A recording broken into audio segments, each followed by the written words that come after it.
안녕하세요. 철대갑TV의 명품 PD 한PD입니다.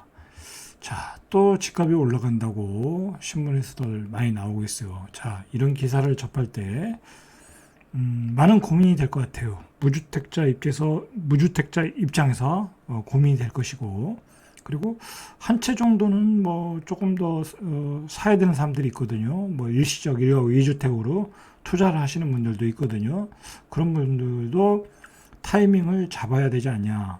또 지난번처럼 지난 상승처럼 집값이 또 퀀텀 점프를 하지 않겠냐. 그죠? 또 이거 전고점을 넘어서 또 가격이 또 뭐 50%, 100%막 그렇게 또 뛰는 거 아니냐. 무섭죠. 그죠?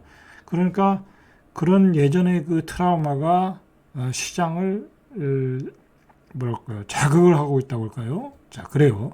자, 그러나 여러분 잘 기억하셔야 될 게 뭐냐면 지난번 상승장은 가격 자체가 지금 현재의 가격보다 낮은 가격에서 시작했고, 그리고 여러 가지 이 부동산의 대책들의 남발, 그죠?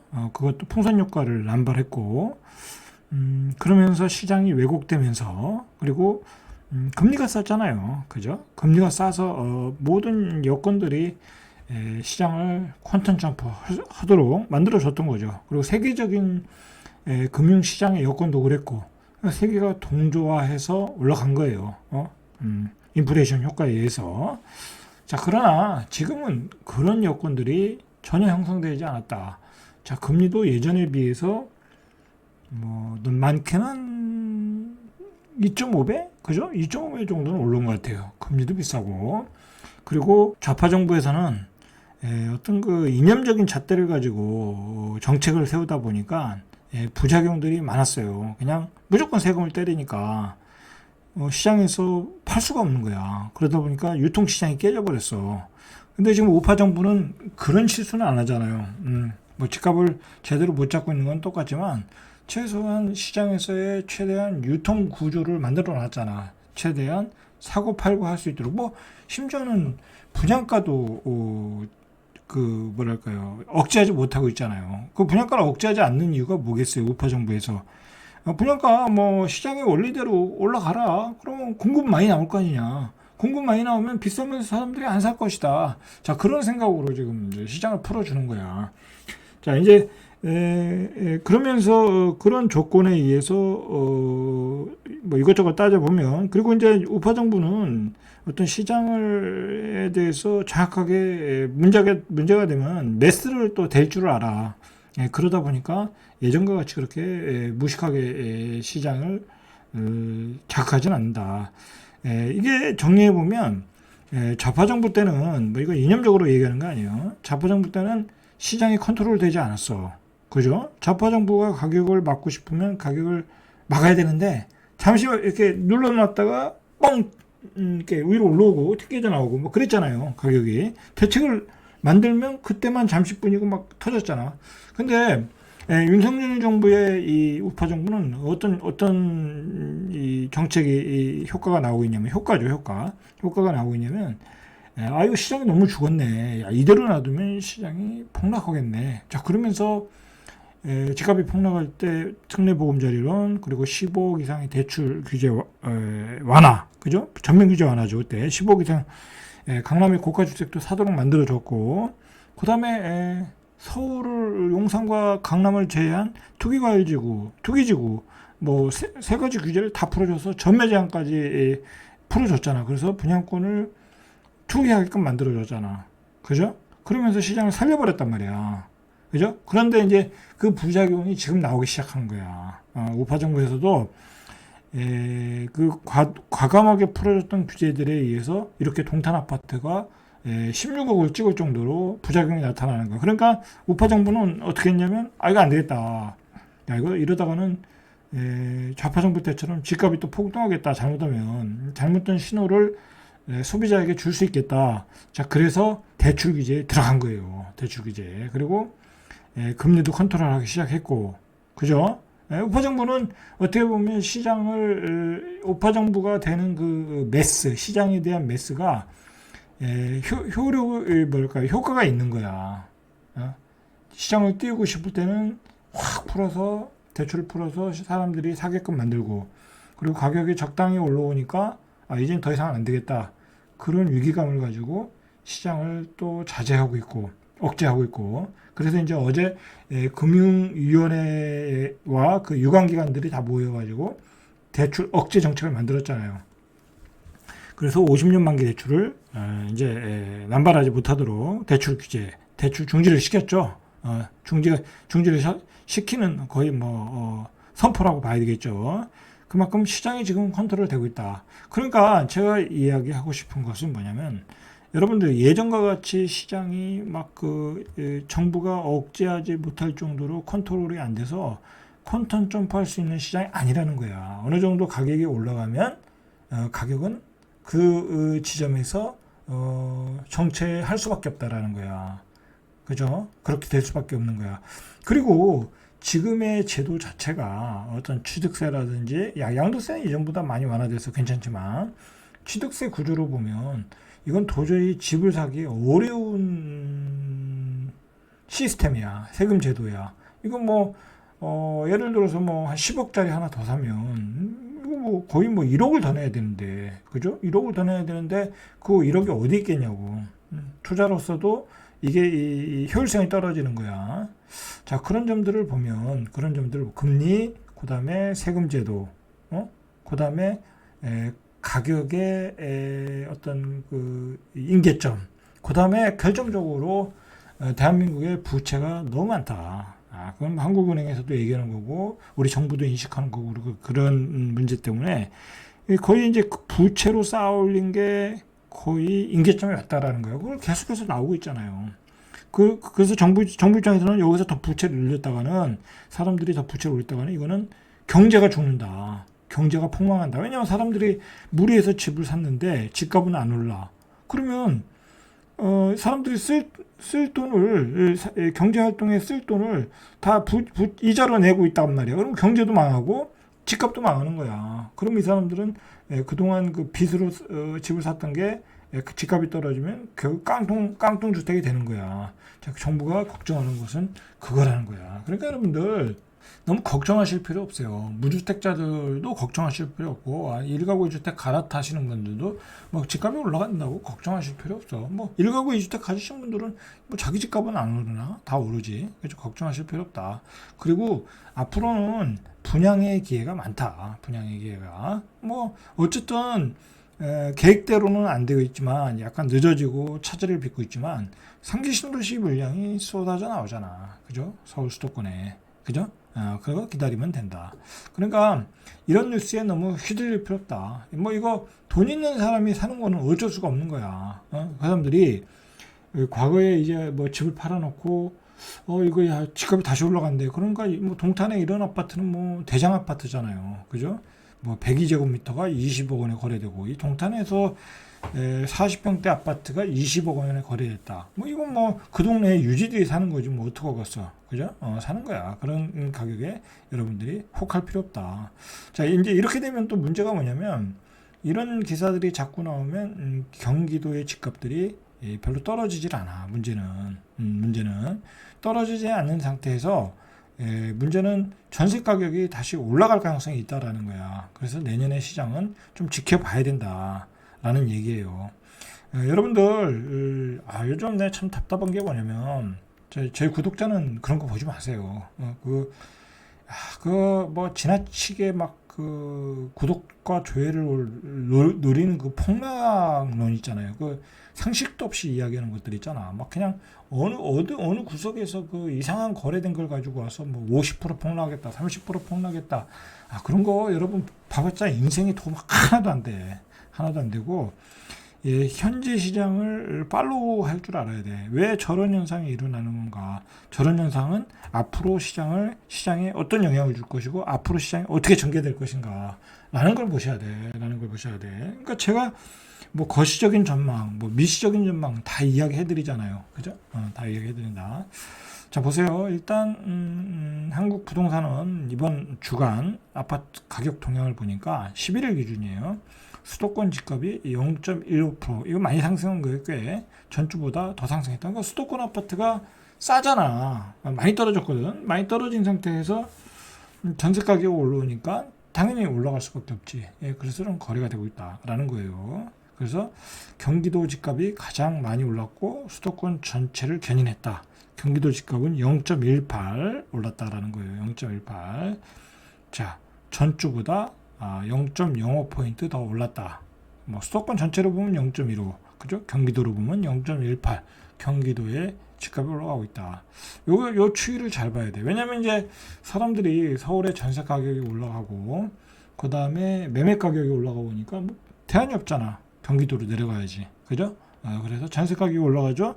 전세 가격이 올라가니까 야 이건 뭐 차라리 이 돈 주고 전세 살 바에는 매매하자, 그런 사람들이 생기겠죠. 그러면서 매매가 되는 거야.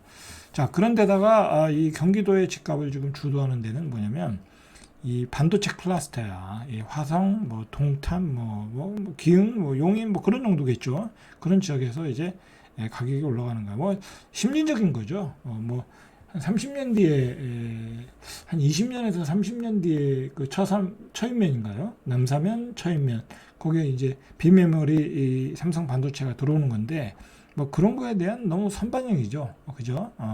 근데 이런 지역들은 화성이나 뭐 동탄, 뭐 기흥, 평택, 뭐 특히 평택 쪽은 그냥 집 질 때가 세고 셌어. 걱정하실 거 없어요. 그러니까 이런 데 가서 비싸게 살 필요가 없는 거야. 구축을 왜 이런 데 가서 비싸게 사냐고. 그죠? 이 동탄 신도시도 이게 16억 원에 이제 거래가 됐고, 뭐 반도 유보라 아이비 파크, 뭐 여기는 14억 9천에 거래가 됐다는데, 이제 이런 데는 대장 아파트지. 자, 이게 이런데 인근에 이제 이 청계동에 바로 이제 그 동탄에 있는 그 이제 인근에 있는 아파트인데, 자 이런 거 보세요. 동탄 호반 서밋 전용 84가 지난 9일에 9억 4,700. 이게 우포한 뭐 그 동탄역 우포한 뒤쪽에 있는 것 같은데 이게 8개월 만에 뭐 2억 8,700 올랐다는 거. 뭐 이 가격에 이거 살 필요가 있나 싶어요, 저는. 동탄 역세권에 뭐 어떤 특수한 교통 그 중심 지역이니까 뭐 그렇다 치더라도 뭐 그렇지 않은 동탄 신도시 가격에 이 정도의 가격에 뭐 무리하게 살 필요는 없다고 봐요. 왜냐면 뭐 이제 신도시 많이 짓잖아요, 그죠? 신도시 많이 짓기 때문에 이 뭐 수원에도 많이 짓고 동탄에도 이제 인근에도 많이 짓고 오기 때문에 앞으로 공급 물량 계속 나오기 때문에 굳이 뭐 살 필요가 있나 싶어요. 무리하게 따라가실 필요 없다는 거예요. 자, 이렇게 상승했고 동탄역의 시범 하나 꿈의 그린 여기 84도 지난달 23일 12억 7,500. 그러니까 직전 거래보다 1억 5,500. 전반적으로 오르는 추세. 자, 그러니까 저런 집도 무리해서 쫓아가실 필요 없어요. 동탄 역세권이라고 해서 무리해서 쫓아가실 필요 없어. 특히 이제 투자로 들어가시는 분들 무리해서 쫓아가실 필요 없어. 자, 하남 집값도 강세를 보였다. 0.46 많이 뛰었어요. 하남도. 고독이 강세니까 하남도 강세겠죠. 자, 위례 롯데캐슬도 신도시를 중심으로 줄줄이 전용 84에서 10억 원 이상 거래가 나오고 있고, 이제 하남에서 하감동 유래 롯데캐슬은 지난달 12일 12억 원에 직거래가 됐다. 지난달에도 뭐 11억에서 11억 4천에 매매 거래가 나오다가 여기 올랐다. 여기 한 10억까지 떨어졌던 것 같은데 여기도 올랐다라는 거예요. 자, 가밀지구죠. 가밀지구 스타일스도 지난 28일 10억 3천. 그 다음에 할라 비발디도 10억 2천, 한 1억 정도 올라간 것 같은데요. 가밀지구도 전반적으로 올라가겠죠. 그죠? 이게 이제 전체적으로 결국 서울에서 그 분양가의 폭등, 그리고 청약시장의 열기, 자 그것 보고 놀래가지고 사람들이 이거 뭐 신규로 못 사겠네. 서울에서 뭐 12억에 사야 되니까 안 되겠다. 저기 수도권으로 빠지자. 자, 그러면서 이제 수도권의 집값이 올라가고 있는 거예요. 자, 미사 강변 도시도 9억 원대 거래가 줄줄이 나오고 있다. 자, 9억 9,700 신안 인스빌 이 정도 나오고 있어요. 9억 5천에 그 다음에 미사 강변 스타일스 아파트도 9억 5천. 그러니까 미사도 한 9억대, 9억 후반대 막 이렇게 나오고 있다라는 거예요. 여기도 이제 한 1억 이상 올라갔죠. 바닥에서. 자, 분당도 올라가고 있어요. 분당도 0.46 많이 올랐죠. 분당의 대장 아파트 파크부 124제곱미터 22억 원에 거래됐어요. 지난달에 23억 원까지 찍었고 올해 2월에 18억 5천, 1억 5천이 올랐어요. 전체적으로 사람들이 다시 움직이기 시작했다라고 보시면 돼요. 자, 서울 집값도 많이 뛰었어요. 0.13, 송파구도 0.24, 강남구 0.21, 강남구 0.22, 강동구 0.21, 성동구 0.19, 마포구 0.19. 자, 가장 안 뛰던 인천도 상승했어요. 전주보다 0.06 상승했어요. 인천도 또 올라가기 시작했다는 거야. 중구도 0.34. 자, 전체적으로 이제 수도권으로 확산하는 분위기죠. 그죠? 서울은 하락하는 지역이 나타나기 시작했고, 결국은 이제 전고점 가니까 노도강 금강구에서 매물이 쌓이면서 이제 거래가 안 되는 거지. 그죠? 이제 그 사람들이 어디로 가겠어요? 이제 수도권으로 빠져나간 거야. 자, 문제는 이제 전셋값이 올라간다는 거잖아요. 자, 경기도 전셋가격이 0.25, 화성시가 0.79, 자, 병점동, 산척동, 이런 실수요자들이 선호하는 지역에서 가격 상승이 두드러졌다. 자, 이런 지역은 매매가와 그 전셋가격 차이가 별로 없는 지역이죠. 자, 이런데 또 갭투자가 들어오겠죠. 이런데. 자, 하남시도 0.77, 그죠? 이렇게 뛰었다. 가미동, 망월동 이런 단지에서도 분당구도 0.5. 자, 그러니까 사람들이 이 매매를 안 하니까 전세 시장으로 달려가는 거야. 그죠? 전세 시장으로 달려가고 있다. 자, 내년에도 이런 현상이 계속되겠죠? 그러니까 이게 예전하고 똑같아. 패턴이 매매를 안 하니까 전세 가격이 계속 올라가는 거야. 결국은 이렇게 되면 이제 전세 가격은 계속 올라가는 추세가 되고 매매 가격은 떨어지는 추세가 되겠죠. 그러면서 전세가율이 90% 정도 갈 거야 아마. 응?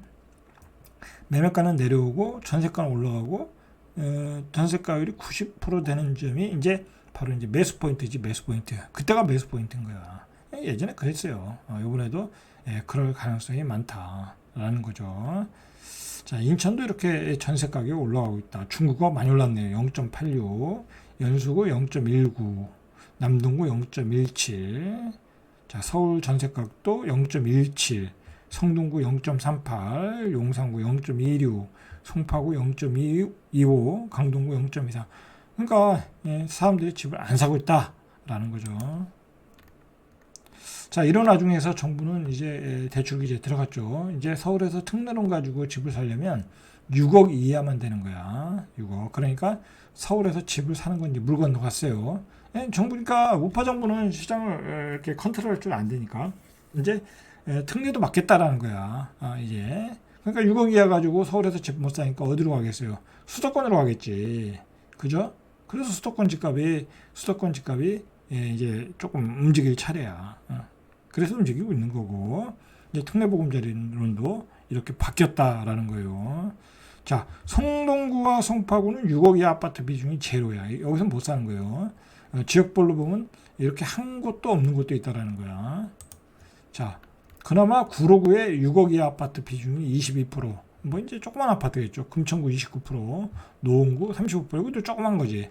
이런 외곽 지역에서 저가 아파트는 찾을 수 있다. 이제 이런 거 살 거밖에 없다라는 거예요. 6억 이하는. 자, 이런 와중에서 이제 한국은행이 발표했어요. 영끌이 키운 가계부채, 국가 한 해 소득 다 모아도 못 갚는다. 이렇게 가계부채가 폭증하고 있다라는 거야. 자, 우리나라 가계부채가 세계 2위. 그래서 우리나라 국내 총 생산 GDP 대비 가계부채 비율이 101.5%라는 거야. 이게 호주는 111%예요. 호주도 집값이 세거든요. 그 우리나라는 OECD가 하는데 2위에 2위. 그러니까 우리가 얼마나 돈을 빌려서 집을 사고 있는가를 알 수 있겠죠. 호주와 우리나라를 빼고는 부채 비율이 100% 넘는 나라가 없다라는 거야. 그러니까 우리는 지금 문제가 있는 거예요. 그죠? 이거 뭐 언젠간 거품이 빠지겠죠. 자, 거품이 빠질 때가 언제예요? 우리 경제가 무너질 때. 자, 한국은행은 이 명목 GDP 대비 가계부채 비율이 한 80에서, 이것도 높게 잡은 거야. 한 80% 정도가 적정하다고 봐야 되는데 지금 101%라는 거예요. 그러니까 우리는 돈 벌어서 다 빚만 갖고 있다라는 거야. 그리고 한국은행에서 뭐라고 나왔냐면 우리나라의 소득 대비 주택 가격 배율 PIR이라고 그러죠. 그러니까 내 돈을 전부 내 월급을 전부 저금해도 26년을 저금해야 집 한 채 살 수 있다는 거야. 26년. 이거 다른 나라가 얼마냐면 평균 10년이라는 거야. 다른 나라에 비해서도 상당히 높은 수준이고 최근 10년간 PIR은 11배. 그러니까 이게 2배 이상 폭등한 거야. 2배 이상 폭등한 거야. 이건 뭐 도저히 집을 살 수가 없는 거죠. 그러니까 젊은 아이들이 결혼을 포기하고 집 사는 것도 포기하고 아이 낳는 것도 포기하고 그죠? 나라가 이상하게 가고 있는 거지. 우리나라의 근본적인 문제는 수도권의 집중화, 서울 수도권의 집중화. 자, 그로 인한 집값의 폭등. 거기서 시작된 거야. 그러면서 젊은이들이 일할 의욕 떨어지고 아이도 안 낳고 그냥 사는 거야. 그래서 1인 가구는 증가하고 고령화 문제는 큰 재앙으로 다가오고 있고 그걸 해결할 의지와 정책은 나오질 않고 있고 대한민국의 큰 문제이고 위기라는 거죠. 위기의식을 가져야 하는 타임이라는 거죠. 자, 이상 절대값 TV의 명품 PD 한 PD였습니다.